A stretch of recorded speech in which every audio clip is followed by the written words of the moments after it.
السلام عليكم. انا واحد السيده حمامه الحمراوي اللي كنت عايشه في دوار الصافيح في الرانجير بوجمعه. انا عشت تما 18 عام انا والزوج ديالي والابناء ووليداتي. المهم عشنا تما، تكرفصنا تعذبنا، كنت عايشه في واحد البويت صغيور، واحد البريريكه صغيوره. المهم استفدنا، جاتنا هبه ملكيه، استفدت انا والزوج ديالي ووليداتنا. ملي استفدنا جينا لهاد السكنه اللي انا فيها دابا، تجزئه الليمونه طيط من الليل.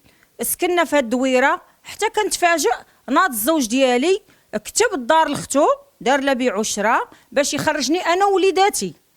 دار لها بيع وشراء، اتفق هو وياها، دعاتو في المحكمه، هو ما حضرش، عمره ما حضر شي جلسه ولا شي حاجه. حتى كنتفاجئ حتى جاني الافراغ.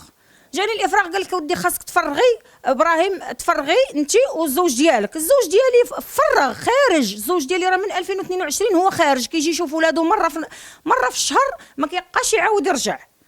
المهم دابا تا كنتفاجئ ملي جاني الافراغ انا ما عنديش فين نمشي. وهاد الاستفاده، هاد الهبه الملكيه عطاها لنا سيدنا، داري ديالي انا طاليه انا وليداتي فين نعيشوا، فين نكبر وليداتي، ما عطاهاش ليه هو يبيعها، وهو ما عندوش حق يبيع، هو باع الدار، هو كيقول لهم انا كنملك العقار والعقار باقا كتملكوا العمران، ما عندوش حق يبيعها، اي صفه باعها، واي صفه حكمت له المحكمه بان هو الدار ديالو ماشي ديالو. الدار اصلا ما مخلصين لا ملكيه ما مسجله ما محافظه، المهم الدار ديال العمران. وهذا الشيء اللي كاين، كان طالب من المسؤولين يتفتح ليا تحقيق في هذا الشيء. راه فيه التزوير وفيه النصب.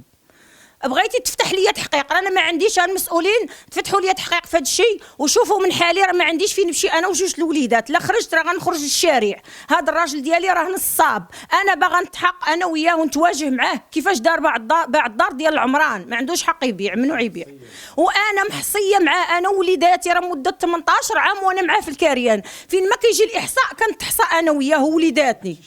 وكون ما كنتش انا ما غياخدش هو هاد البارطما، حيتاش بيا هو كون كان زوفري غياخد 25%، بيا انا ولادي خاد 50%. ودابا ناض كيدير التحيل وباغي يلوحني الزنقه، فين غنمشي انا وليداتي؟ كناشد المسؤولين يديروا لي تحقيق، يفتحوا لي تحقيق في هاد الشيء. الله يرحم لكم الوالدين.